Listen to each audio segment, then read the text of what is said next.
माहूर येथे प्रहार जनशक्ती पक्षाचे यवतमाळ येथील अध्यक्ष विपिन चौधरी यांच्या मार्गदर्शनात दिव्यांगांना 5% निधी वाटप करण्यास सुरुवात झाली आहे। त्यामुळे दिव्यांगांनी त्यांचे धन्यवाद मानले आहे। प्रहार जनशक्ती पक्षाचे यवतमाळ येथील शहराध्यक्ष विपिन चौधरी यांच्या मार्गदर्शनात दिव्यांगाच्या ग्रामपंचायत पातळीवर व त्यांच्या निधी वितरित करण्यासाठी आंदोलन घेण्यात आले।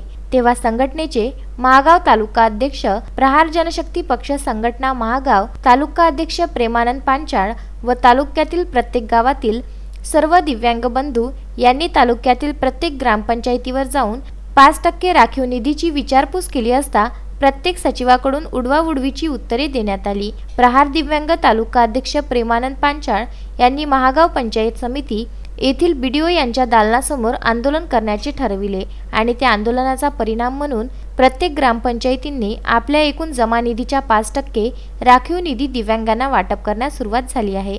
तेव्हा पोहंडूळ व दहीसावडी या ठिकाणी सर्वात प्रथम निधी वाटपाचे कार्य सुरू झाले आहे। या यशाचे श्रेय प्रहार जनशक्ती पक्षाचे यवतमाळ शहराध्यक्ष विपिन चौधरी, जिल्हाध्यक्ष विलास पवार तसेच महागाव येथील प्रहार जनशक्ती पक्षाचे उपजिल्हा प्रमुख अमोल आवटे यांना जाते।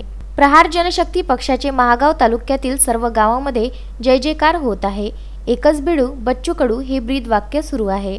संजय घोगरे व अनवर खिच्ची, विदर्भ न्यूज, माहूर।